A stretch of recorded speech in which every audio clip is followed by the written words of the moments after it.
Welcome friends, जय भारत जय Hindustan. Friends, आज की वीडियो में हम चर्चा करेंगे पिट्स इंडिया एक्ट 1784 की। पिछले वीडियो में हमने रेगुलेटिंग एक्ट 1773 की बात की थी, ठीक है, और उसे डिटेल में हमने समझा था। तो रेगुलेटिंग एक्ट किस लिए लाया गया था, उसके पर्पस के बारे में भी मैंने बताया था कि उसका मकसद था कंपनी को, यानी ब्रिटिश ईस्ट इंडिया कंपनी को रेगुलेट करना, यानी कि उस पर नियंत्रण स्थापित करना।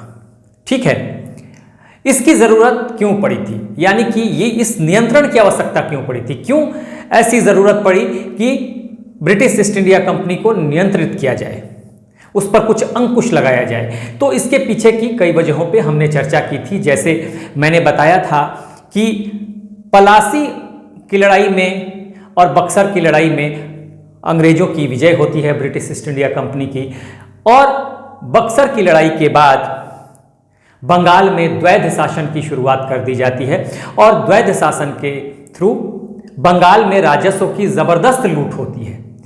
ठीक है, बंगाल में राजस्व की जबरदस्त लूट की जाती है ब्रिटिश ईस्ट इंडिया कंपनी के द्वारा। बावजूद इसके कंपनी जो है, यानी ब्रिटिश ईस्ट इंडिया कंपनी जो है वो घाटे में जा रही है।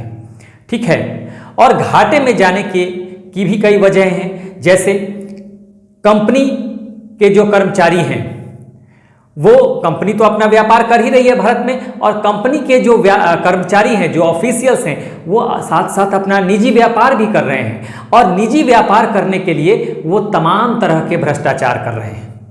ठीक है ना, तो इस वजह से निजी व्यापार एक कारण था जिसकी वजह से कंपनी घाटे में जा रही थी। यही नहीं था, निजामत के कार्य के लिए बंगाल के नवाब को 53 लाख रुपया देना पड़ता था बंगाल के राजस्व से ही। साथ ही 26 लाख रुपए देने पड़ते थे किसे, सालाना पेंशन के तौर पर मुगल बादशाह शाह आलम सेकंड को। जैसा कि आप जानते हैं कि ये सब तय हुआ था इलाहाबाद की संधि के तहत। 1764 में जो बक्सर की लड़ाई हुई थी, उसके बाद एक ट्रीटी होती है 1765 में, इलाहाबाद की ट्रीटी, उसी के तहत ये तय किया जाता है कि शाह आलम सेकंड को पेंशन दिया जाएगा 26 लाख रुपए सालाना। ठीक है, वार्षिक, तो वो देना पड़ता है कंपनी को।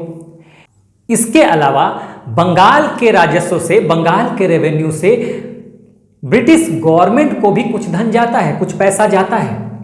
तो तमाम ऐसी वजह थी जिसकी वजह से कंपनी नुकसान में जा रही है, घाटे में जा रही है। यहां तक कि आप देखेंगे कि इसके अंतर्राष्ट्रीय कारण भी थे, जिसकी चर्चा मैंने की थी पिछले वीडियो में, जहां मैंने अमेरिकन वॉर ऑफ इंडिपेंडेंस की चर्चा की थी, जिसकी वजह से चाय का व्यापार कंपनी के लिए जो बहुत मुनाफे वाला व्यापार था, उसमें भी घाटा होने लगा था। जब आप विश्व का इतिहास पढ़ेंगे, उसमें अमेरिकन वॉर ऑफ इंडिपेंडेंस पढ़ेंगे, और वहां पर आप पढ़ेंगे बोस्टन टी पार्टी जैसी घटना हुई थी, जहां ब्रिटिश ईस्ट इंडिया कंपनी के चाय से भरे हुए जहाज को पानी में डुबो दिया जाता है, सारे चाय को पानी में फेंक दिया जाता है अमेरिकन के द्वारा। तो एक बड़ी घटना हुई थी, और जिससे उस समय चाय का नुकसान हुआ, और बाद में चाय अमेरिका के लोगों ने खरीदना बंद कर दिया, चाय खराब होने लगी गोदामों में। तो इन सब की चर्चा मैंने की थी पिछले वीडियो में, वहां तक जाने की जरूरत नहीं है। बस कहने का अर्थ ये है यहां पर कि तमाम वजहों से कंपनी घाटे में जा रही थी, और चूंकि ब्रिटिश संसद के भी कुछ सदस्य ऐसे थे जो शेयर होल्डर थे कंपनी के। इवन ब्रिटेन की महारानी एलिजाबेथ का भी कहा जाता है कि उसमें शेयर्स थे उनके ब्रिटिश ईस्ट इंडिया कंपनी में। तो ब्रिटेन की संसद को ऐसा लगा कि नहीं, अब वो समय आ गया है जब कंपनी के अनवांटेड एक्टिविटीज को कंट्रोल करना जरूरी है, उसको नियंत्रित करना जरूरी है, और इसी वजह से लाया गया था रेगुलेटिंग एक्ट 1773, और उसके थ्रू कंपनी को नियंत्रित करने की कोशिश की गई। तमाम ऐसे प्रोविजन की चर्चा मैंने पिछले वीडियो में की थी। बावजूद इसके आपने पिछले वीडियो में देखा होगा कि कई खामियां भी रह गई। ठीक है, कोशिश तो की गई ब्रिटिश ईस्ट इंडिया कंपनी को कंट्रोल करने की, नियंत्रित करने की, लेकिन फिर भी कई खामियां ऐसी थीं जो रह गईं, और उन्हीं खामियों को दूर करने का प्रयास किया गया पिट्स इंडिया एक्ट 1784 में। यहां पर आप देखेंगे कि 1784 का एक एक्ट आया, पिट्स इंडिया एक्ट, और इसमें जो रेगुलेटिंग एक्ट में कुछ कमियां रह गई थी उनको दूर करने का प्रयास किया गया। तो पहली बात यह है कि 1773 के रेगुलेटिंग एक्ट की कमियों को दूर करने के लिए इस एक्ट को लाया गया था। और यहाँ पर आपको ये समझना जरूरी है कि ये एक्ट लाने वाले कौन थे, तो उस समय थे पीएम ब्रिटेन के, हाँ पीएम थे ब्रिटेन के, कौन भाई, विलियम पिट।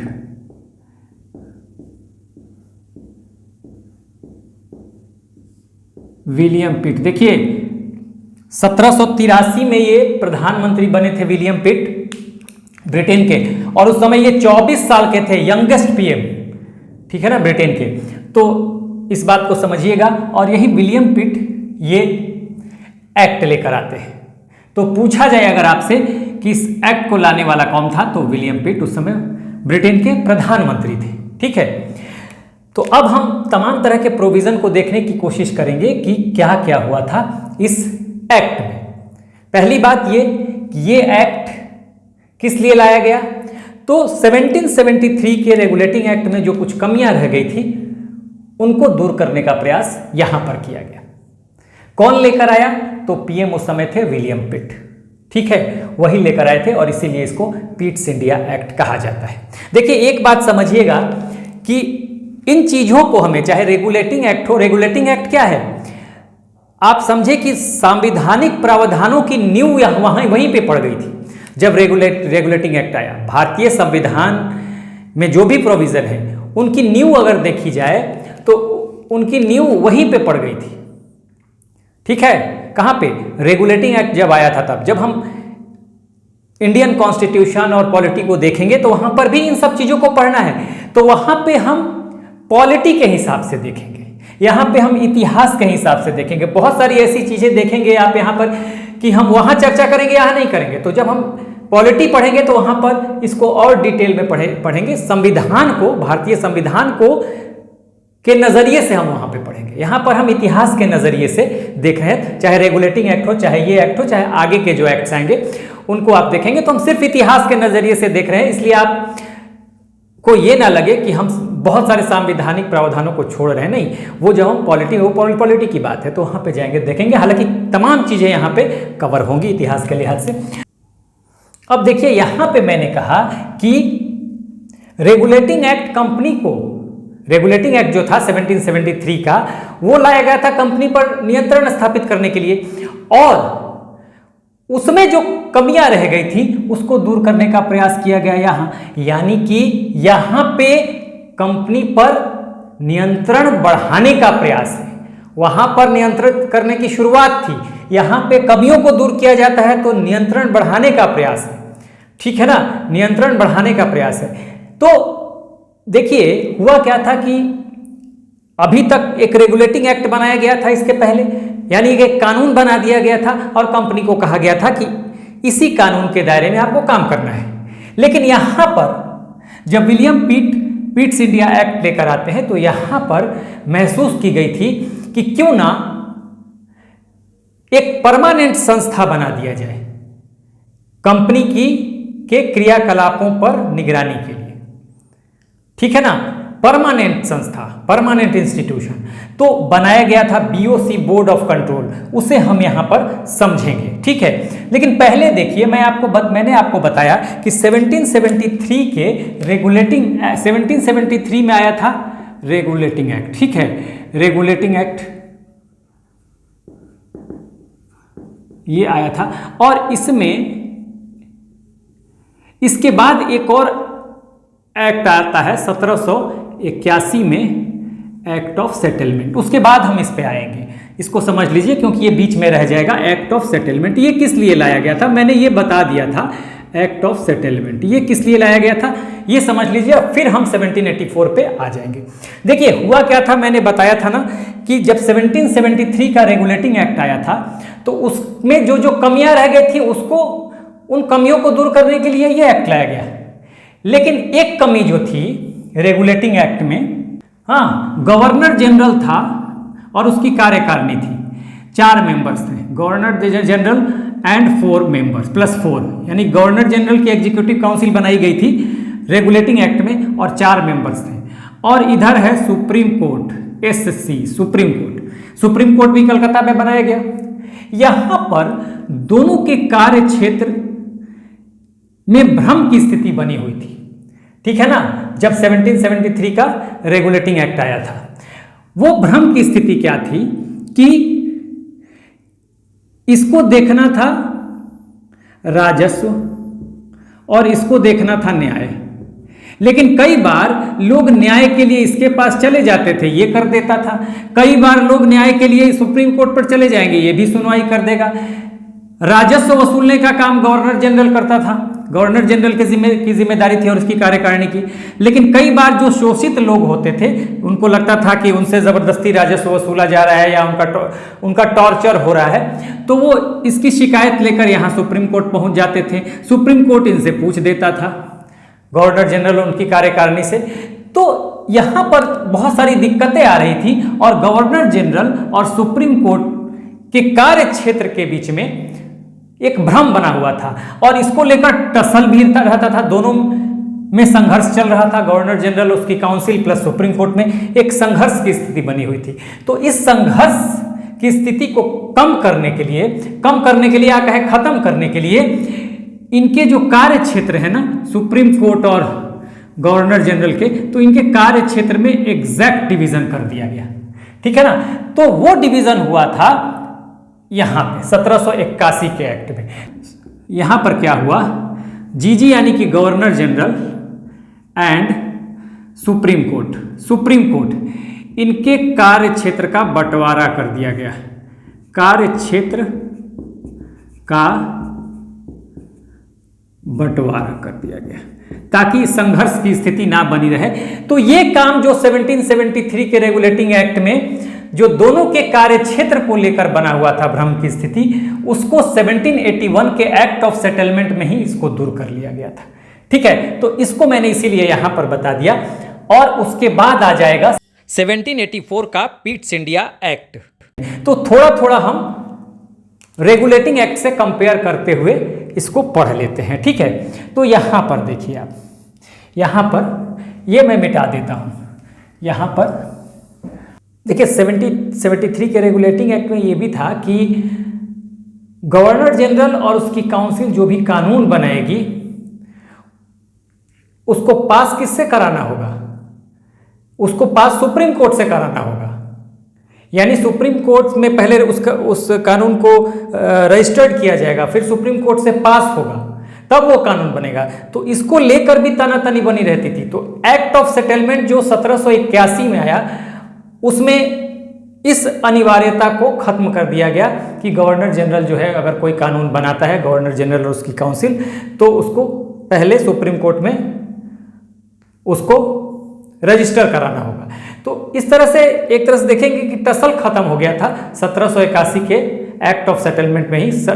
जो सुप्रीम कोर्ट और गवर्नर जनरल के बीच टसल चल रहा था, उसको काफ़ी हद तक खत्म करने का प्रयास किया गया और उनके कार्य क्षेत्रों को, दोनों के कार्य क्षेत्रों को, गवर्नर जनरल के कार्य क्षेत्र को और सुप्रीम कोर्ट के कार्य क्षेत्र को परिभाषित करने की कोशिश की गई। तो यहाँ उसको 1781 में ही दूर कर लिया गया। 1784 पे हम आते हैं। अब देखिए यहाँ पर अब तक जो व्यवस्था थी पीट्स इंडिया एक्ट 1784 के पहले तक, ठीक है ना, तो वो व्यवस्था क्या थी? देखिए, एक होता था बोर्ड ऑफ डायरेक्टर्स या इसी को कहते थे कोर्ट ऑफ डायरेक्टर्स, जिसको ब्रिटिश ईस्ट इंडिया कंपनी का निदेशक मंडल कहते थे, ठीक है। इसमें होते थे 24 सदस्य यानी 24 डायरेक्टर होते थे और इनकी नियुक्ति किसके द्वारा होती थी? बीओपी के द्वारा। बीओपी क्या है भाई? बोर्ड ऑफ प्रोप्राइटर्स, यानी कि बोर्ड ऑफ प्रोप्राइटर्स का मतलब यही ब्रिटिश ईस्ट इंडिया कंपनी के शेयर होल्डर्स हैं, यानी यही मालिक हैं, ठीक है, ओनर हैं, और इन्हीं के द्वारा बीओडी बनाई जाती है या सीओडी बनाई जाती है। अब ये क्या था कि उस समय यही जो सीओडी या बीओडी है, बोर्ड ऑफ डायरेक्टर्स या कोर्ट ऑफ डायरेक्टर्स जो है, ये कंपनी को यानी ब्रिटिश ईस्ट इंडिया कंपनी को दो मामलों के लिए निर्देशित करते थे। एक मामला होता था व्यापार और दूसरा मामला होता था राजनीतिक। व्यापार और राजनीति, इन दोनों मामलों के लिए ये ब्रिटिश ईस्ट इंडिया कंपनी को निर्देशित करते थे। BEIC का मतलब ब्रिटिश ईस्ट इंडिया कंपनी, यानी यहाँ पर होता था गवर्नर जनरल। वही तो गवर्नर जनरल था, यही तो गवर्नर जनरल है, जो कि आप जानते हैं कि ये 3 क्षेत्र थे, मद्रास, बॉम्बे और ये कलकत्ता। तो ये जो रेगुलेटिंग एक्ट में क्या हुआ था, कलकत्ता के गवर्नर को गवर्नर जनरल बना दिया गया था। ठीक है, ये मैं कहता हूं ये है बम्बई, बॉम्बे, ये है मद्रास और ये है बंगाल। ठीक है, तो बंगाल प्रेसिडेंसी को केंद्र बनाकर इन दोनों के इसके अधीन कर दिया गया इन दोनों को। ठीक है ना, यानी कि बंगाल के अधीन ये दोनों प्रेसिडेंसीज हो गए, लेकिन सारे मामलों में नहीं, कुछ मामलों में। ठीक है ना, खासकर युद्ध और शांति के मामलों में इनको किया गया था, तो कुछ मामलों में ही। लेकिन एक तरह से देखा जाए कि बंगाल को केंद्र बनाते हुए बॉम्बे और मद्रास प्रेसिडेंसी को बंगाल के अधीन रख दिया गया, और बंगाल का जो गवर्नर था इसको कहा गया गवर्नर जनरल। तो अब गवर्नर जनरल के अधीन अभी तक कौन कौन आता था, तो ये बम्बई प्रेसिडेंसी, बॉम्बे और मद्रास प्रेसिडेंसी, क्योंकि गवर्नर जनरल कहां का है, बंगाल के गवर्नर को 1773 के रेगुलेटिंग एक्ट में गवर्नर जनरल कहा गया, तो और उसके अधीन कर दिया गया बॉम्बे और मद्रास प्रेसिडेंसी को, लेकिन कुछ ही मामलों में, सारे मामलों में नहीं। ठीक है, तो पूरी तरह से हालांकि बंगाल के गवर्नर जनरल के अधीन है ये दोनों बॉम्बे और मद्रास प्रेसिडेंसी, लेकिन कुछ ही मामलों में पूरा नियंत्रण नहीं है, लेकिन अधीन तो कर ही दिया गया। तो एक तरह से रेगुलेटिंग एक्ट में केंद्रीय शासन की शुरुआत कर दी गई थी, इसको केंद्र बनाकर बंगाल को, इन दोनों को बंगाल के अधीन कर दिया गया था। ठीक है, तो यहां पर आप देखेंगे कि पहले की व्यवस्था ये थी अब तक 1784 के पहले तक। ठीक है, 1784 के पहले तक की यह स्थिति है। तो 1784 एक्ट आने के पहले, यानी पिट्स इंडिया एक्ट 1784 आने के पहले जो स्थिति है, BOD यानी COD निदेशक मंडल, जिसमें 24 डायरेक्टर हैं, वो 2 मामलों के लिए ब्रिटिश ईस्ट इंडिया कंपनी को निर्देशित करते हैं, व्यापार के लिए और राजनीति के लिए। ठीक है, और यहां पर कौन है, ब्रिटिश ईस्ट इंडिया कंपनी के रिप्रेजेंटेटिव के रूप में यहां पर कौन है, यहां पर गवर्नर जनरल है। हाँ, यहां पर गवर्नर जनरल है बंगाल का, मैंने बता दिया, और इसके अधीन 2 और प्रेसिडेंसीज हैं, मद्रास और बॉम्बे।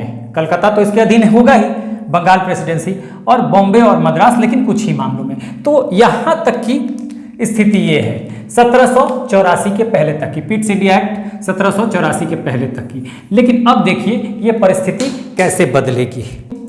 अब यहां पर जब पिट्स इंडिया एक्ट आता है तो यहां पर देखिए क्या होता है, ये BOD और COD, BOD और COD, कोर्ट ऑफ डायरेक्टर्स या बोर्ड ऑफ डायरेक्टर्स, यहां है 24 मेंबर्स, यहां पे 24 मेंबर्स हैं।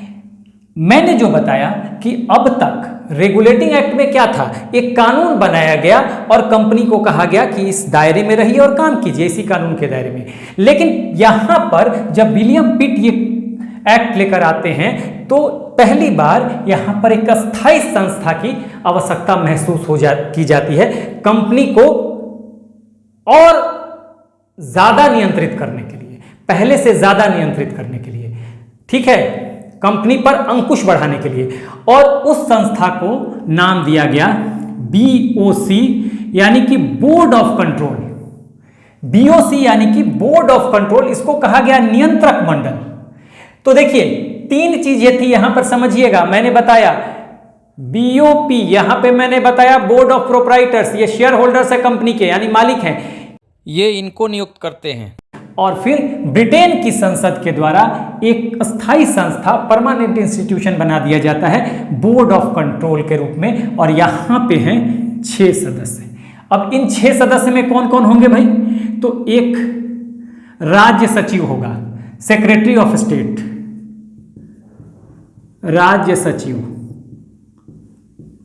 ठीक है, उसके अलावा चांसलर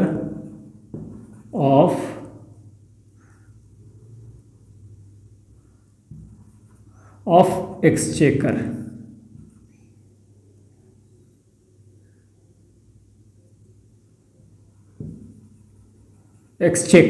इसको वित्त सचिव भी कहा जाता था।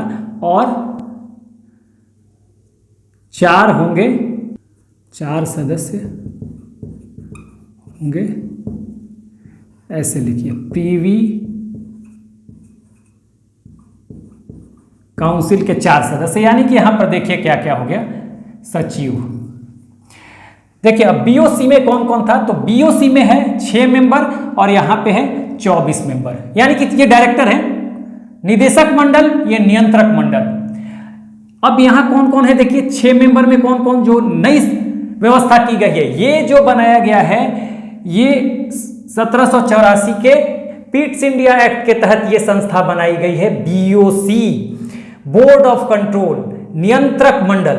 इसमें राज्य सचिव है, सेक्रेटरी ऑफ स्टेट, ये कौन होता था, तो ये ब्रिटेन की का जो मंत्रिमंडल है, ब्रिटिश गवर्नमेंट की जो मंत्री परिषद है, उसका ये सदस्य होता था, ये मंत्री होता था ब्रिटेन की सरकार में, ठीक है। उसके अलावा वित्त सचिव, इसको राज्य सचिव कहते हैं। उसके अलावा चांसलर ऑफ एक्सचेकर, ये वित्त सचिव होता था ब्रिटेन की सरकार का।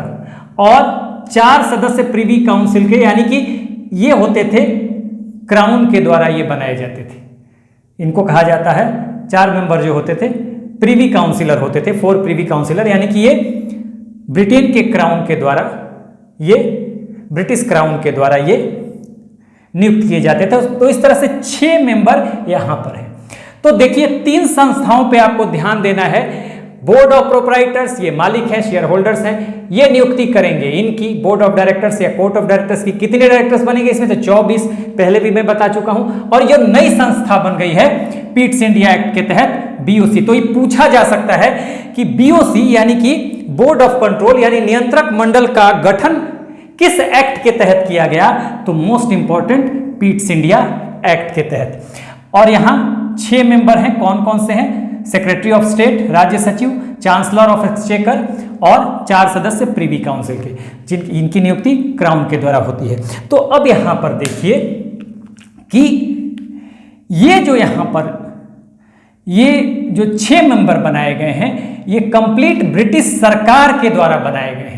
तो बीओसी यानी बोर्ड ऑफ कंट्रोल किसको रिप्रेजेंट कर रही है, board of control British government को रिप्रेजेंट कर रही है। यहां कंपनी का कोई व्यक्ति नहीं है, ध्यान दीजिएगा, यहां कंपनी का कोई व्यक्ति नहीं है। तो अब कंपनी पर नियंत्रण कैसे बढ़ाया जाएगा, इन दोनों संस्थाओं के द्वारा। देखिए कंपनी पर नियंत्रण बढ़ाने के लिए यहां पर क्या किया गया, बीओडी और सीओडी 24 मेंबर, ये दोनों मामला देख रहे थे, व्यापार और राजनीति, पिट्स इंडिया एक्ट आने के पहले तक। लेकिन यहां पर अब सिर्फ व्यापार देखेगा, ये देखेगा व्यापार, और इनके जिम्मे होगी राजनीति यानी पॉलिटिकल मैटर्स, इनकी जिम्मेदारी होगी। और अब ये अलग अलग, अब बीओडी से राजनीतिक अधिकार छीन लिए गए। अब बीओडी और बीओडी व्यापारिक मामलों के लिए ही केवल बीईआईसी को निर्देशित करेगी, ब्रिटिश ईस्ट इंडिया कंपनी को निर्देशित करेगी, जबकि बीओसी राजनीतिक मामलों के लिए ही करेगी। यानी कि अब 2 अलग अलग सेगमेंट यहां पे बना दिए गए। यहां पर दोनों मामले, हाँ, बीईआईसी भारत में जो व्यापारिक और राजनीतिक मामलों को देख रही थी, किसके माध्यम से, बीओडी के माध्यम से। पहले बीओडी के माध्यम से ही बीईआईसी को निर्देशित किया जाता था इन दोनों मामलों के लिए, यानी कॉमर्शियल मैटर के लिए भी और पॉलिटिकल मैटर के लिए भी, व्यापार के लिए और राजनीति के लिए भी। लेकिन पिट्स इंडिया एक्ट के तहत अब ये दोनों मामले अलग कर दिए गए। व्यापारिक मामला रह गया बीओडी के पास, जैसे पहले था कॉमर्शियल मामला, यानी कि हाँ, खरीदने का और बेचने का, और इसके पास रह गया राजनीति का। ब्रिटेन की संसद का यहां पर नियंत्रण आपको दिखने लगा।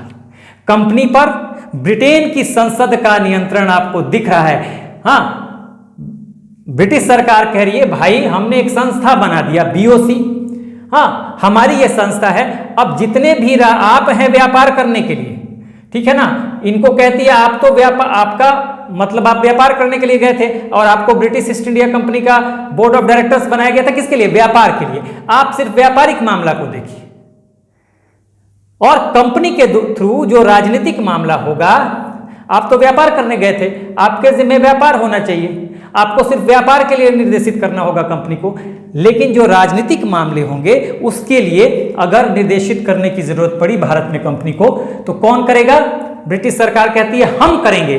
कैसे करेंगे, बोर्ड ऑफ कंट्रोल के थ्रू करेंगे। हम कहते हैं ना कि शासन जो है ये कंपनी का शासन कहते हैं, क्राउन का शासन हम कहते हैं 1857 का जब आंदोलन हो जाएगा तो 1858 से कहा जाएगा क्राउन का शासन। तो एक तरह से देखिए, जब ब्रिटिश संसद का यहां पे कंट्रोल इसने बढ़ा दिया राजनीतिक मामलों पर को लेकर, सारे राजनीतिक मामले अपने हाथ में ले लिए ब्रिटिश संसद ने, या उसको आप ब्रिटिश क्राउन कहें।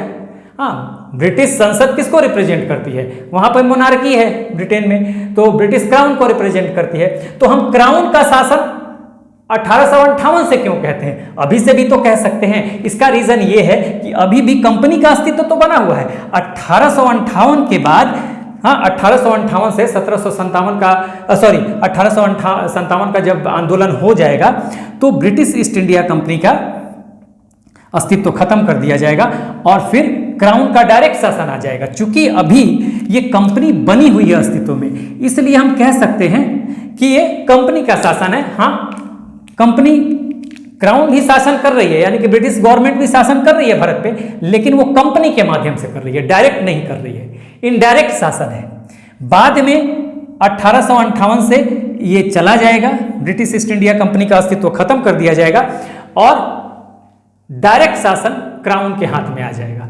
तो यहां पर देखिए, पहली बात ये हुई है कि बीओडी को सिर्फ व्यापार के लिए सीमित कर दिया गया है, यानी निदेशक मंडल को, और जो नई संस्था बनाई गई है ब्रिटिश गवर्नमेंट के द्वारा, बोर्ड ऑफ कंट्रोल, वो जिसके 6 मेंबर होंगे, वो राजनीतिक मामलों को देखेगी। यानी यहां पर बोर्ड ऑफ डायरेक्टर्स के पावर को कम कर दिया गया है।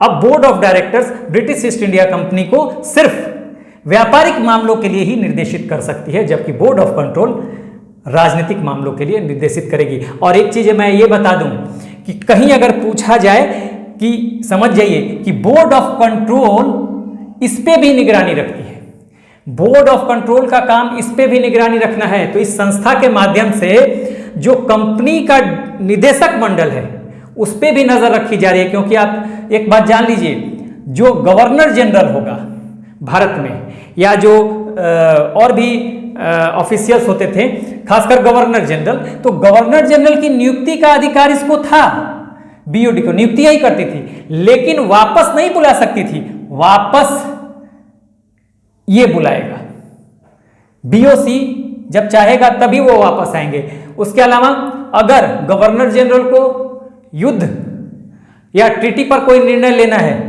तो इनसे पूछ के लेना होगा, क्योंकि पॉलिटिकल मैटर, तो इनके जो पर है ना वो कतर दिए गए हैं बीओडी की। तो एक तरह से देखिए 3 संस्था आपको दिखाई दे रही है, बीओपी, बोर्ड ऑफ प्रोप्राइटर्स। तो ये तो पिट्स इंडिया एक्ट के पहले से है, ठीक है। बोर्ड ऑफ प्रोप्राइटर जब कंपनी बनी होगी तभी से है, तो ये तो कंपनी के मालिक हैं। बीओडी और सीओडी ये भी पहले से हैं, क्योंकि ये निदेशक मंडल है, यही कंपनी को संचालित करने का काम कर रहे हैं भारत में, ठीक है। लेकिन पिट्स इंडिया एक्ट के तहत जो संस्था बनाई गई वो संस्था थी बीओसी, जिसके 6 सदस्य थे। ये राजनीतिक मामलों को देखेगी, ऐसा कहा गया। और पहले जो बीओडी व्यापारिक और राजनीतिक दोनों मामलों को देख रही थी, अब कहा गया कि नहीं जी, आप सिर्फ व्यापार देखेंगे, सिर्फ कॉमर्शियल मैटर्स आपकी जिम्मेदारी होगी। हाँ, कॉमर्शियल मैटर्स जो होंगे वो आपकी जिम्मेदारी होगी। आप सिर्फ व्यापारिक मामलों के लिए ही ब्रिटिश ईस्ट इंडिया कंपनी को निर्देशित कर सकते हैं, जबकि राजनीतिक मामलों के लिए निर्देशित कौन करेगा?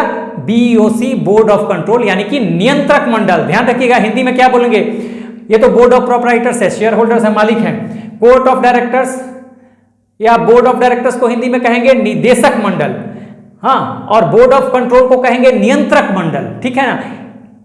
सबसे पावरफुल इसमें यही है, ध्यान दीजिएगा, अगर पूछा जाएगा कौन है तो सबसे पावरफुल ये है, ठीक है। तो यहां तक हमने पहला चीज देखा पिट्स इंडिया एक्ट के तहत, पहला पॉइंट जो कि किस तरह से चेंजेज आए, किस तरह से व्यापारिक और राजनीतिक मामलों को अलग कर दिया गया, और राजनीतिक मामले किसके हाथ में चले गए, वो ब्रिटेन की संसद के हाथ में चले गए, और ब्रिटेन की संसद बीओसी यानी बोर्ड ऑफ कंट्रोल के माध्यम से कंपनी को भारत में निर्देशित करने का काम कर रही है।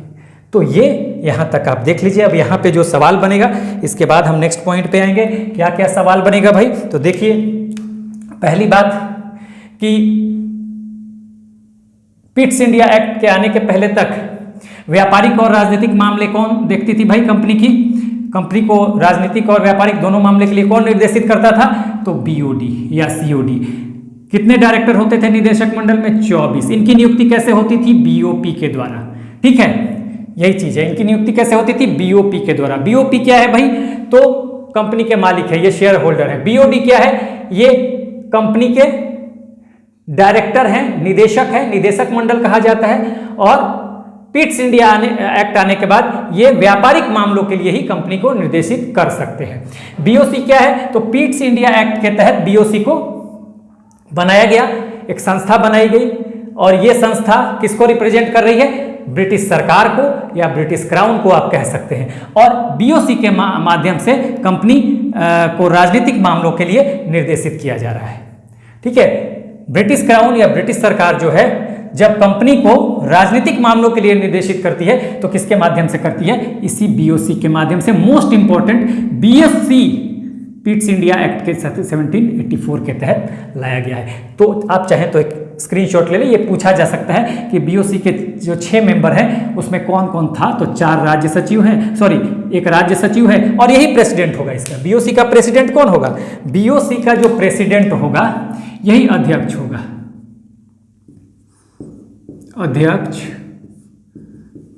बीओसी। ध्यान रखिएगा, पूछ लिया जाएगा कि बीओसी का अध्यक्ष कौन होगा, बोर्ड ऑफ कंट्रोल का, तो राज्य सचिव होता था।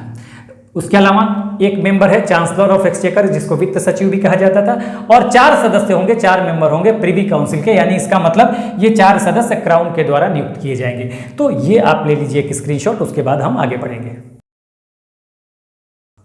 लेट्स मूव ऑन, और अब हम अपने अगले पॉइंट पे चलते हैं। अगले पॉइंट पे चलते हैं तो देखिए, यहाँ पर एक चीज़ और समझ लीजिए। यहाँ पर हमने जो ये दिखाया कि बीओडी और सीओडी जो है, बोर्ड ऑफ डायरेक्टर्स और कोर्ट ऑफ डायरेक्टर्स, ये व्यापारिक मामलों के लिए ब्रिटिश ईस्ट इंडिया कंपनी को निर्देशित कर रहे हैं, और बीओसी जो ब्रिटिश गवर्नमेंट की संस्था के द्वारा संस्था बनाई गई है, बोर्ड ऑफ कंट्रोल, वो राजनीतिक मामलों के लिए बीईआईसी यानी ब्रिटिश ईस्ट इंडिया कंपनी को निर्देशित कर रही है। इसी व्यवस्था को कहा गया है ड्यूअल गवर्नमेंट, हाँ, ड्यूअल गवर्नमेंट या दोहरी सरकार की व्यवस्था। तो आपसे पूछा जाए कि किस एक्ट के तहत ड्यूअल गवर्नमेंट की व्यवस्था की गई या दोहरी सरकार की व्यवस्था की गई, हाँ, भारतीय मामलों के लिए, तो आप कहेंगे पिट्स इंडिया एक्ट 1784। तो इसको ध्यान रखिएगा, ड्यूअल गवर्नमेंट की बात को आप जरूर ध्यान रखिएगा। दोहरी व्यवस्था, दोहरी सरकार की व्यवस्था, हाँ, दोहरी सरकार या दोहरी सरकार की व्यवस्था या ड्यूअल गवर्नमेंट, तो ये आप ध्यान रखिएगा इसी एक्ट के तहत।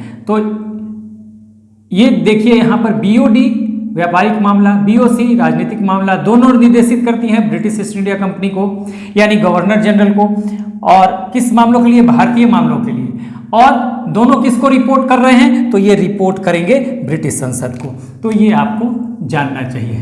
तो पूछ दिया जाए कि ड्यूअल गवर्नमेंट की व्यवस्था किस एक्ट के थ्रू लाई गई थी, तो एक्ट के मामले में अगर देखा जाए तो पिट्स इंडिया एक्ट के तहत। तो ध्यान रखिएगा, दोहरी सरकार, ड्यूअल गवर्नमेंट। अब दूसरे पॉइंट पे चलते हैं। देखिए, दूसरे पॉइंट में हम गवर्नर जनरल की एग्जीक्यूटिव काउंसिल, कार्यकारिणी परिषद की बात करेंगे, एग्जीक्यूटिव काउंसिल। देखिए, रेगुलेटिंग एक्ट में क्या था, रेगुलेटिंग एक्ट में गवर्नर जनरल कि एग्जीक्यूटिव काउंसिल में 4 सदस्य, गवर्नर जनरल प्लस 4 मेंबर्स, लेकिन यहां पर अब एक घटा दिया गया और 3 मेंबर्स कर दिए गए, 3 मेंबर्स। गवर्नर जनरल के एग्जीक्यूटिव काउंसिल में 3 मेंबर्स हैं। हाँ, पहले यानी यहां पर लिख देता हूं 4 से घटाकर 3 कर दिया गया है। ठीक है, गवर्नर जनरल होगा और 3 मेंबर्स होंगे। अब समझिए, यहां पर सबको वोटिंग राइट है। ध्यान रखिएगा, रेगुलेटिंग एक्ट में गवर्नर जनरल को वोटिंग राइट नहीं था। कोई भी कानून बनाया जाता था तो उस समय 4 मेंबर थे, गवर्नर जनरल और 4 मेंबर। ठीक है, तो इन चारों को वोट करने का अधिकार था। गवर्नर जनरल वोट नहीं कर सकता था। ठीक है, गवर्नर जनरल वोट नहीं कर सकता था। वो तभी वोट कर सकता था जब बराबर की स्थिति हो जाए, यानी कि 4 मेंबर को ही वोटिंग का अधिकार था। नॉर्मल केस में गवर्नर जनरल रेगुलेटिंग एक्ट के तहत वोटिंग नहीं कर सकता था। तो अगर 3 एक पक्ष में आ गए और एक दूसरे पक्ष में रह गया तो क्या होगा, इसकी बात मान ली जाएगी। और चूंकि गवर्नर जनरल को वोटिंग का अधिकार ही नहीं है, ना ही इसको वीटो पावर था, तो वो जो 4 मेंबर होते थे रेगुलेटिंग एक्ट के तहत, गवर्नर जनरल प्लस 4 मेंबर्स, इन्हीं पे सब कुछ डिपेंड रहता था। ये जो मिलकर निर्णय ले लेंगे वही निर्णय सही होगा। गवर्नर जनरल को वोटिंग का अधिकार नहीं था, वीटो का अधिकार नहीं था। एक ही केस में यहां गवर्नर जनरल वोट कर सकता था कि अगर स्थिति 2-2 की हो जाए, 4 में से 2 मेंबर एक पक्ष में और 2 मेंबर एक पक्ष में वोट करें तो बराबर की स्थिति हो जाएगी। उस स्थिति में गवर्नर जनरल वोट कर सकता था, लेकिन सामान्यतः ऐसा मौका कम ही आता था। तो गवर्नर जनरल पूरी तरह से किसी भी फैसले के लिए इन 4 मेंबरों पर ही डिपेंड करता था। जो रेगुलेटिंग एक्ट 1773 की मैं बात कर रहा हूं, उस समय गवर्नर जनरल प्लस 4 मेंबर्स, लेकिन यहां पर अब 4 मेंबर्स से 1 मेंबर को कम कर दिया गया और 4 मेंबर को घटाकर 3 मेंबर कर दिया गया पिट्स इंडिया एक्ट के तहत। यानी कि अब यहां पर स्थिति यह बन गई कि गवर्नर जनरल किसी भी एक मेंबर को अगर अपने पक्ष में कर लेता है तो बराबर की स्थिति आ सकती है। क्योंकि यहां पर देखिए, रेगुलेटिंग एक्ट में गवर्नर जनरल को वोटिंग राइट नहीं था, यहां पे वोट कर सकता है, यहां पे ये भी वोट कर सकते हैं। ठीक है, पिट्स इंडिया एक्ट के तहत, यानी गवर्नर जनरल को वोटिंग का अधिकार है और प्लस गवर्नर जनरल को वीटो का अधिकार भी है। तो यहां पर देखिए क्या सुधार हुआ। रेगुलेटिंग एक्ट में जो गवर्नर जनरल वोट नहीं कर सकता था, ना ही उसको वीटो का अधिकार था, वो जो 4 मेंबर हुआ करते थे, गवर्नर जनरल प्लस 4, जीजी प्लस 4, रेगुलेटिंग एक्ट में ये 4 मेंबर, इनके निर्णय को पलटना गवर्नर जनरल के लिए बड़ा मुश्किल था। सभी फैसले जो होते थे बहुमत से होते थे। यहां पर वोटिंग देने का अधिकार सिर्फ इनको था, नॉर्मल केस में ये वोट नहीं कर सकता था गवर्नर जनरल। तो ये जैसे वोट कर दिए तो बहुमत से फैसला ले लिया गया, गवर्नर जनरल कुछ नहीं कर सकता। इन्होंने 3-1 से फैसला ले लिया। अगर 3 मेंबर एक पक्ष में, 1 मेंबर दूसरे पक्ष में, तो 3 वाले जो बात कहेंगे उनकी बात मान ली जाएगी, बहुमत से फैसला हो जाएगा। और गवर्नर जनरल अगर इनके निर्णय से खुश भी नहीं है तो भी वो कुछ नहीं कर सकता। ये रेगुलेटिंग एक्ट में था। लेकिन यहां पर गवर्नर जनरल को 2 अधिकार मिल गए। एक तो वोटिंग राइट मिल गया, ठीक है, यहां तो सिर्फ वो बराबरी की स्थिति में, जब किसी मैटर पे वोटिंग होता है और 2-2 की स्थिति हो जाती है तभी रेगुलेटिंग एक्ट के तहत गवर्नर जनरल वोट कर सकता है। लेकिन यहां पर इसको वोटिंग अधिकार भी मिल गया और वीटो का पावर भी मिल गया। इन 3 मेंबर को भी वोट का अधिकार है। अब वीटो का जब अधिकार मिल गया यहां पर गवर्नर जनरल को, तो गवर्नर जनरल किसी भी निर्णय को पलट सकता है अपने वोटिंग से। ठीक है ना। तो यहां पर यह बात हो गई कि वोट करने का भी अधिकार मिला और वीटो का भी अधिकार मिला। नॉर्मल केस में वोट करने का अधिकार रेगुलेटिंग एक्ट के तहत सिर्फ बराबरी की स्थिति में ही, अगर ये 4 मेंबर कोई निर्णय लेते हैं, किसी मैटर पर वोटिंग करते हैं और इनका वोट, इनका जो वोटिंग 2-2 का होता है, यानी 2 मेंबर एक पक्ष में और 2 मेंबर दूसरे पक्ष में, तो ये बराबर की स्थिति हो जाएगी, तभी ये वोटिंग कर सकता था। लेकिन यहाँ गवर्नर जनरल को वोटिंग का भी अधिकार है, वीटो का भी अधिकार है, तो गवर्नर जनरल का यहाँ पे पावर बढ़ा दिया गया। पहली बात, ठीक है। इसके अलावा देखिए, ये तो एक बात हो गई। दूसरी बात देखिए, दूसरे पॉइंट में हमने ये ए रख दिया, ए पॉइंट, यहां पे बी पॉइंट। देखिए यहां पर देखिए, रेगुलेटिंग एक्ट में कुछ ही मामलों में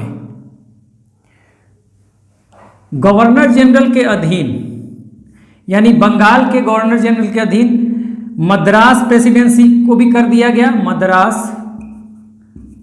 और बॉम्बे, इन दोनों को कर दिया गया था। लेकिन कुछ ही मामलों में यहां पर भी देखिए, एक तो बंगाल और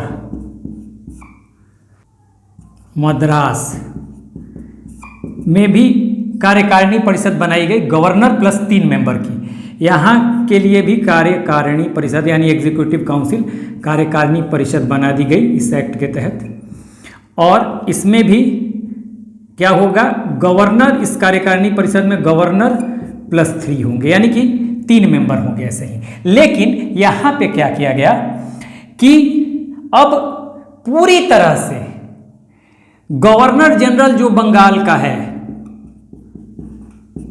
इसके अधीन पूरी तरह से मद्रास और बंबई प्रेसिडेंसी को रख दिया गया, ठीक है ना। इसको ऐसे कर लीजिए, गवर्नर जनरल के अधीन कर दिया गया मद्रास और बंबई प्रेसिडेंसी। यहां तक कि अब गवर्नर जनरल को इतना पावर हो गया कि वो मद्रास और बंबई यानी प्रांतीय सरकारों को, 2 प्रेसिडेंसीज थी ना, तो इनको वो बर्खास्त भी कर सकता है। देखिए ये हो गया बंगाल, यहां का गवर्नर जनरल है, ये हो गया बंबई और ये हो गया मद्रास। तो ये बंबई, बंगाल और मद्रास, तो यहां और यहां की सरकारों को, इन दोनों प्रेसिडेंसीज की, प्रांतीय सरकारों को, इनकी प्रेसिडेंसीज थी ना, बंबई, मद्रास और बंगाल, तो बंगाल का गवर्नर जनरल अब सुप्रीम हो गया। अब पहले तो 1773 में भी इन दोनों को बंगाल के गवर्नर जनरल के अधीन रखा गया था, ठीक है, लेकिन कुछ सीमित मामलों में ही रखा गया था। यहां पूरी तरह से अधीन कर दिया गया, ठीक है, पूरी तरह से, ऐसे लिख लीजिए, अधीन पूरी तरह से,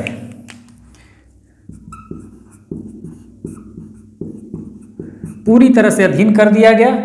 और अब ये गवर्नर जनरल जो है इन सरकारों को, इन और इन बंबई और मद्रास सरकारों को बर्खास्त करने का भी पावर रखता है। तो आप देखिए यहां पर सेंटर का पावर बढ़ाया जा रहा है, गवर्नर जनरल को मजबूत किया जा रहा है। आप देखिए 1773 में गवर्नर जनरल को पंगु बना दिया गया। गवर्नर जनरल और उसकी जो काउंसिल होती थी जिसमें 4 मेंबर थे, सारे निर्णय बहुमत से होते थे। गवर्नर जनरल को वोटिंग का अधिकार नहीं था, गवर्नर जनरल के पास वीटो नहीं था, तो सारे निर्णयों के लिए वो इन 4 मेंबरों पर ही डिपेंड करता था, 4 मेंबर्स पे ही डिपेंड करता है। जो ये फैसला ले लेते थे उसी पर फैसला लेना मजबूरी थी उसकी, ठीक है ना। तो अब देखिए यहां पर गवर्नर जनरल को, जो बंगाल का गवर्नर जनरल है, उसको मजबूत किया जा रहा है, ठीक है। तो यहां तक आप समझ गए कि क्या क्या चीजें हुई रेगुलेटिंग एक्ट। और अगर हम इसकी तुलना करें तो रेगुलेटिंग एक्ट में जो था एग्जीक्यूटिव काउंसिल जो गवर्नर जनरल की होती थी, उसमें गवर्नर जनरल के साथ 3 मेंबर की जगह 4 मेंबर होते थे, लेकिन यहां पर ये 3 मेंबर कर दिया गया और इन मेंबर्स की संख्या एक मेंबर को घटा के 3 मेंबर कर दिया गया। हाँ, और इसमें एक मेंबर जो होता था ना, इसी में से ध्यान रखिएगा, वो इसमें से एक मेंबर जो है वो कमांडर इन चीफ होता था। इसमें से ध्यान रखिएगा, इसमें से एक मेंबर जो होगा वो कमांडर इन चीफ, मतलब सेनापति होगा, आर्मी का सेनापति होगा। ब्रिटिश सेना जो होगी उसका कमांडर इन चीफ होगा, सेनापति होगा। इन ध्यान रखिएगा। तो यहाँ पे ये भी बदलाव देखने के लिए मिल रहा है। यहाँ पे ऐसा नहीं था, रेगुलेटिंग एक्ट के तहत 4 मेंबर सिर्फ होते थे, उसमें सेनापति नहीं होता था। लेकिन यहाँ पर गवर्नर जनरल है, 3 मेंबर हैं, और 3 मेंबर में से 1 मेंबर सेनापति भी है, मतलब सेना का वो कमांडर है। तो ये ध्यान रखिएगा यहाँ पे। तो ये अगर अंतर पूछ दिया जाता है आपसे तो हमेशा कंपैरेटिव स्टडी करनी चाहिए। देखिए, रेगुलेटिंग एक्ट में वोट देने का अधिकार नहीं था नॉर्मल केस में, सिर्फ बराबरी के केस में दे सकता था। यहाँ वोट भी दे रहा है गवर्नर जनरल, इसके पास वीटो पावर भी है। यहाँ किसी फैसले को, रेगुलेटिंग एक्ट के तहत किसी फैसले को पलट नहीं सकता था, यहाँ वीटो पावर मिल गया, पलट देगा। यहाँ मेंबर्स को भी वोटिंग अधिकार है, वोटिंग राइट है, गवर्नर जनरल को भी है। उसके अलावा जो 3 मेंबर्स में से 1 मेंबर होगा सेनापति होगा। पूछा जा सकता है कि किस एक्ट के तहत गवर्नर जनरल की जो काउंसिल है उसमें, उसके सदस्यों में सेनापति को भी रखा गया। तो आप कहेंगे पीट्स इंडिया एक्ट। बंगाल और मद्रास का रिकॉर्डिंग परिषद में भी गवर्नर के साथ 3 मेंबर को रखा गया। और इस बार रेगुलेटिंग एक्ट के तहत तो कुछ ही मामलों में, यानी कि कुछ सीमित मामलों में देखा जाएगा कि अधीन कर दिया गया था गवर्नर जनरल के बंबई और मद्रास प्रेसिडेंसी को, लेकिन यहाँ पूरी तरह से कर दिया गया। क्योंकि आप देखेंगे कि इसको लेकर टसल होता था हमेशा। जब आप 1773 वाले में देखेंगे तो वहाँ पर आप देखेंगे कि मराठा वार के समय, आंग्ल मराठा वार जब हो रहा है तो उसमें सूरत की संधि बॉम्बे प्रेसिडेंसी कर लेती है। हाँ, लेकिन इनके मराठों के साथ सूरत की संधि करती है बंबई प्रेसिडेंसी, लेकिन इस निर्णय से बंगाल का गवर्नर जनरल खुश नहीं था। ठीक है ना, बंगाल का गवर्नर जनरल खुश नहीं था। फिर वो बंगाल का गवर्नर जनरल सूरत की संधि के खिलाफ पुरंदर की संधि कर लेता है मराठों के साथ ही। लेकिन बंगाल के गवर्नर को की बातों को ना मानते हुए, उसकी बातों की अवहेलना करते हुए, ये बंबई प्रेसिडेंसी भी है जो है वो फिर भी मराठों के खिलाफ युद्ध छेड़ती है। ठीक है, क्योंकि उस समय मराठे 2 गुट में बटे हुए थे, आप पढ़े होंगे। तो यहां पर मराठा युद्ध के समय देखेंगे कि प्रथम युद्ध जब मराठों का होता है तो उसमें आप देखेंगे 75 से 82 तक हुआ था, 1775 टू 1782। वहाँ बंगाल प्रेसिडेंसी और बंबई प्रेसिडेंसी के बीच बहुत ज़्यादा टसल चल रहा है सूरत की संधि और पुरंदर की संधि को लेकर। तो वहाँ देखेंगे कि वहाँ पूरी तरह से ये अधीन नहीं किया गया था। यहाँ तो ऐसा कर दिया गया कि गवर्नर जनरल अब इन दोनों प्रांतीय सरकारों को बर्खास्त भी कर सकता है। तो ये परिवर्तन आपको रेगुलेटिंग एक्ट के बाद आपको यहाँ मिलेगा 1784 में, ये आपको मिल रहा है देखने के लिए। इसका आप स्क्रीनशॉट लीजिए, फिर हम आगे बढ़ेंगे। Let's move on. तो हम नेक्स्ट पॉइंट को देखते हैं, तीसरा पॉइंट। तीसरा पॉइंट क्या होगा भाई? तो देखिए, अभी हमने देखा कि गवर्नर जनरल यानी कि बंगाल प्रेसिडेंसी का जो गवर्नर जनरल है उसके अधीन कर दिया गया है मद्रास और बंबई को, और बंगाल कहें या कलकत्ता कहें, ठीक है, कलकत्ता में फोर्ट विलियम में ही तो बैठता था। तो एक तरह से यहां देखिए कि यहां से आप देखेंगे तो ये मैंने बताया कि बंगाल, बंबई और मद्रास, तो इसको केंद्र बनाया गया है। और यहां पर बंगाल प्रेसिडेंसी की जो राजधानी थी वो राजधानी कलकत्ता थी, कलकत्ता, ठीक है ना, इसकी राजधानी थी कलकत्ता, बंगाल प्रेसिडेंसी की राजधानी कहां थी? कलकत्ता थी। तो पहली बार देखिए बंगाल को केंद्र बनाकर बंबई और मद्रास प्रेसिडेंसीज को उसके अधीन किया गया, और पहली बार यहां कैपिटल यानी कि राजधानी का जो स्वरूप है उभर के आता है। अब ये कलकत्ता जो है, चूंकि पहले बंबई प्रेसिडेंसी की राजधानी बंबई, मद्रास प्रेसिडेंसी की राजधानी मद्रास और बंगाल प्रेसिडेंसी की राजधानी कलकत्ता थी। लेकिन चूंकि अब कलकत्ता केंद्र बन चुका है, तो भारत में कंपनी के जितने भी क्षेत्र हैं, हाँ, जहां जहां कंपनी ने अपना आधिपत्य स्थापित किया है, उन सबके लिए एक राजधानी, यानी कि ये केंद्रीय राजधानी के रूप में सेंट्रल केंद्रीय राजधानी, कलकत्ता यहां पर केंद्रीय राजधानी, सेंट्रल कैपिटल के रूप में दिखाई दे रहा है। तो यहां पर पहली बार सेंट्रल कैपिटल, ठीक है ना, केंद्रीय राजधानी का जो स्वरूप है वो यहां दिखाई दे रहा है। तो एक महत्वपूर्ण बात ये हो गई। अब देखिए चौथा पॉइंट। अभी तक हमने देखा कि पहले गवर्नर जनरल जो है या कंपनी जो है युद्ध पर खुद ही डिसीजन ले लेती थी, ठीक है ना, या कोर्ट ऑफ डायरेक्टर से वो डिसीजन लेती थी। अब कंपनी जो है खुद डिसीजन नहीं ले सकती युद्ध के मामलों पर। हाँ, गवर्नर जनरल कई बार खुद डिसीजन ले लेता था। गवर्नर जनरल को परमिशन लेना पड़ेगा,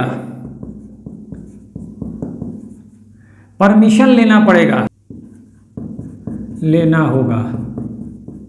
किससे भाई?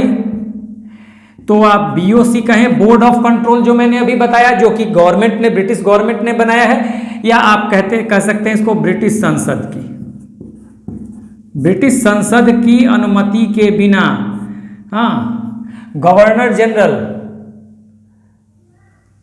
लेना होगा। किस चीज के लिए? युद्ध और संधि के लिए,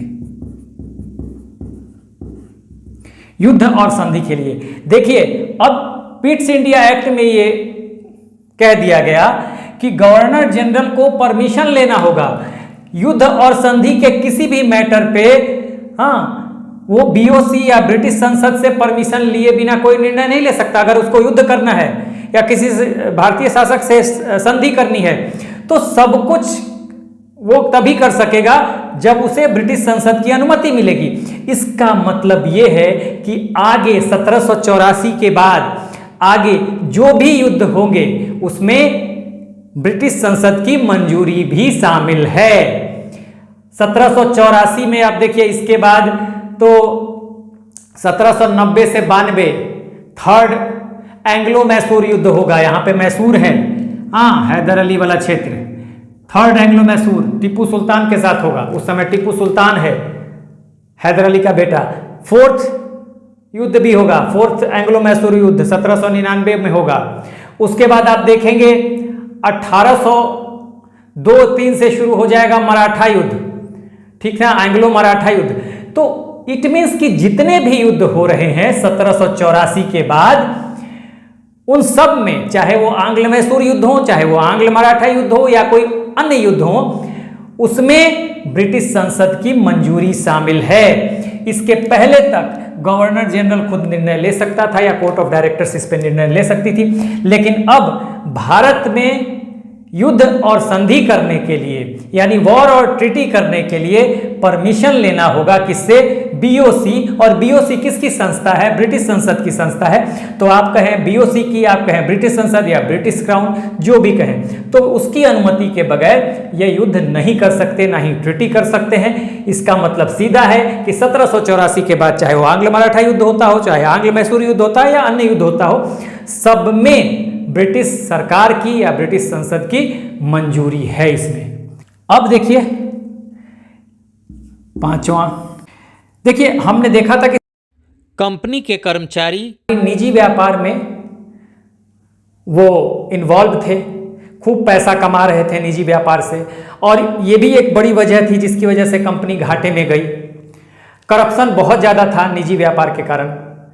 तो उस समय निजी व्यापार पे अंकुश भी लगाया गया, उनकी सैलरी बढ़ा दी गई, हाँ, कर्मचारियों की सैलरी बढ़ा दी गई, गवर्नर जनरल की सैलरी बढ़ा दी गई, और कहा गया कि 1773 के रेगुलेटिंग एक्ट में कि आप निजी व्यापार नहीं करेंगे, ठीक है। और निजी व्यापार करने के क्रम में जो भ्रष्टाचार होता था उसमें ये लोग गिफ्ट और उपहार भी लेते थे लोगों से। तो वहाँ 1773 के रेगुलेटिंग एक्ट में ये तो कहा ही गया कि आप निजी व्यापार नहीं करेंगे, कंपनी के कर्मचारियों पर अंकुश लगाया गया कि वो निजी व्यापार नहीं करेंगे और गिफ्ट उपहार भी नहीं लेंगे किसी से। ठीक है, तो ये तो अंकुश लगाने की कोशिश की गई, लेकिन मैंने बताया कि पीट्स इंडिया एक्ट 1784 जो है कंपनी को पहले से ज़्यादा नियंत्रित करने का प्रयास करता है। रेगुलेटिंग एक्ट तो कंपनी पर नियंत्रण की शुरुआत है। उसमें तो नियंत्रित करने की कोशिश की ही गई, लेकिन अब यहां पर पीट्स इंडिया एक्ट के तहत नियंत्रण को और बढ़ाया जा रहा है। तो कैसे बढ़ाया जा रहा है? यहां पर अब कहा गया कि जो देखिए करप्शन पर को और ज्यादा कंट्रोल करने के लिए, करप्शन को और ज़्यादा कम करने के लिए, मैंने एरो नीचे किया हुआ है, यानी कि और कम करने के लिए क्या किया गया, जो ऑफिशियल्स हैं यानी कर्मचारी हैं किसके, ब्रिटिश ईस्ट इंडिया कंपनी के, ठीक है, उनको कहा गया कि वो अपनी प्रॉपर्टी को डिक्लेयर करेंगे। हाँ, वुड डिक्लेयर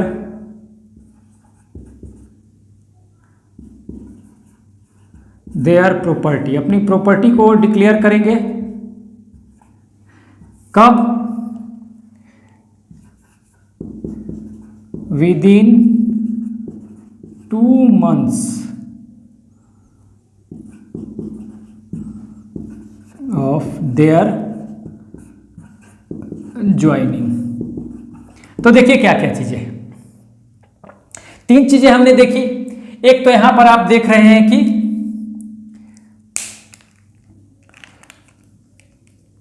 कलकत्ता केंद्रीय राजधानी के रूप में उभर के आ रहा है। दूसरा, युद्ध और संधि के लिए गवर्नर जनरल को परमिशन लेना होगा ब्रिटिश संसद या बीओसी से, आप कह सकते हैं। यहां पर तीसरा हमने देखा कि करप्शन पर और ज्यादा अंकुश लगाने के लिए क्या कहा गया कि ऑफिशियल्स जो हैं, जो ब्रिटिश ईस्ट इंडिया कंपनी के, वो अपनी संपत्ति को घोषित करेंगे। कब? Within 2 months of their joining. वो उनकी ज्वाइनिंग के, जब वो ज्वाइन करते हैं कंपनी को, उसके 2 महीने के भीतर वो अपनी प्रॉपर्टी को डिक्लेयर कर देंगे। ताकि देखिए, अभी प्रॉपर्टी को डिक्लेयर करेंगे कि हमारे पास इतनी संपत्ति है, तो जब ये नौकरी छोड़ेंगे, रिजाइन करेंगे या इनको सैक किया जाएगा, उस समय फिर देखा जाएगा कि इनके पास कितनी प्रॉपर्टी है। क्या इनकी प्रॉपर्टी इनके इनकम के अनुपात में है, या इन्होंने कुछ ज्यादा कमाया है, कुछ करप्शन किया है। तो ये भी एक तरह से कंट्रोल करने की कोशिश की गई। क्या कहा गया, क्या किया गया कि करप्शन को डाउन करने के लिए, कम करने के लिए, हाँ, या उस पर और ज्यादा नियंत्रण बढ़ाने के लिए जो ऑफिशियल्स हैं, किसके ऑफिशियल्स, बीईआईसी के, ब्रिटिश ईस्ट इंडिया कंपनी के, उन ऑफिशियल्स को यह कहा गया कि वो अपनी संपत्ति को, हाँ, वो अपनी संपत्ति को डिक्लेयर करें। क्या संपत्ति कब तक डिक्लेयर करना है? Within 2 months of their joining. 2 महीना जब उनको ज्वाइन के हो जाता है, कंपनी ज्वाइन किए हुए जब 2 महीना होता है, तो उसके भीतर ही, हाँ, वो अपनी संपत्ति को घोषित कर दे, डिक्लेयर कर दे कि उनके पास कितनी संपत्ति है। तो ये कुछ प्रोविजन थे पिट्स इंडिया एक्ट के।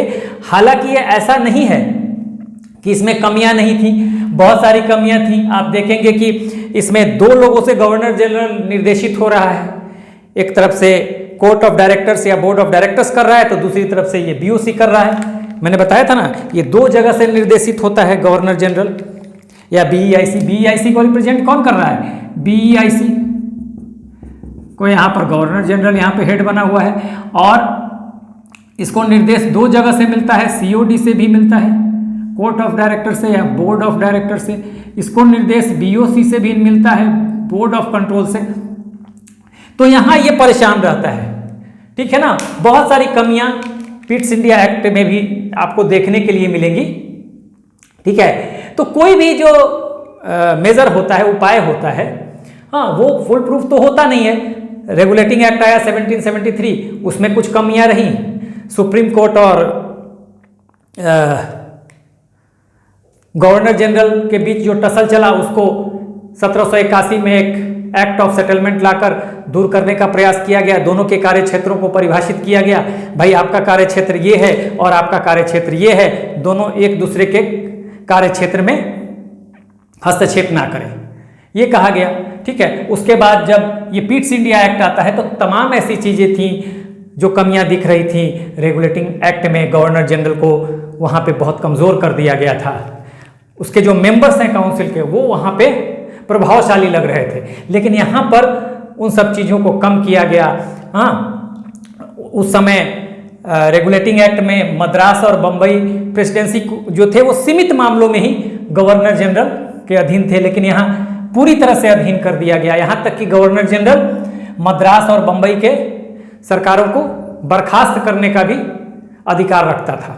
ठीक है ना, तो ये सब चीज़ की गई। यहाँ पर देखेंगे कि थोड़ा सा अंकुश बढ़ाया जाता है सरकार की तरफ से, गवर्नर जनरल पर, ब्रिटिश सरकार की तरफ से, कि अब उसको परमिशन लेना होगा युद्ध और संधि जो भी होंगे उसके लिए उसको ब्रिटिश संसद से या बीओसी बोर्ड ऑफ कंट्रोल से परमिशन लेना होगा। तो यानी आगे 1784 के बाद गवर्नर जनरल बन के 1786 में कॉर्नवालिस आता है, तो उसके समय जो भी युद्ध होंगे यानी कि वो परमिशन उसको लेना पड़ा था, यानी सहमति से ही, ब्रिटेन सरकार की सहमति से ही वो युद्ध हुए होंगे, जो भी युद्ध कॉर्नवालिस या उसके बाद के गवर्नर जनरल्स ने लड़ी भारत में। और करप्शन को कम करने के लिए हाँ एक उपाय यहाँ पर ये किया गया, उस समय भी किया गया था कि उस समय भाई आपको प्राइवेट ट्रेड नहीं करना है, गिफ्ट और उपहार नहीं लेना है। हाँ, उस पर और ज़्यादा अंकुश लगाने के लिए करप्शन को कहा गया कि अब ब्रिटिश ईस्ट इंडिया कंपनी के जो अधिकारी हैं, जो कर्मचारी हैं, वो अपनी नौकरी ज्वाइन करते हैं जब उसके 2 महीने के भीतर ही उनको अपनी संपत्ति की घोषणा करनी होगी कि उनके पास कितनी संपत्ति है। तो इससे उनके करप्शन पर अंकुश लगाने में मदद मिलेगी। ठीक है, तो ये सब चीज़ें ही थी पिट्स इंडिया एक्ट में, मुख्य बातें जो थी। हम इतिहास के लिहाज से पढ़ रहे थे, जब हम संविधान के लिहाज से पढ़ेंगे, पॉलिटी के लिहाज से पढ़ेंगे तो और सारे एस्पेक्ट्स पे भी चर्चाएं होंगी। तो अभी आप ले लीजिए एक स्क्रीनशॉट।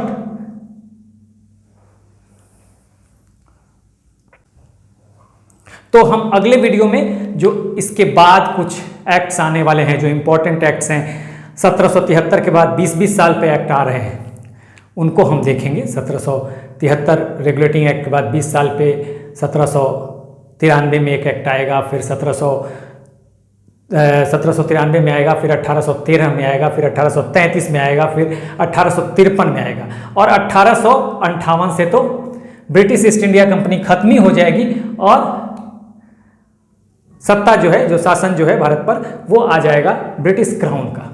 तो अगले वीडियो से हम अन्य एक्ट की भी चर्चा करेंगे। So this is the end of the video. Do like, share and subscribe. Take care, keep smiling. जय हिंद।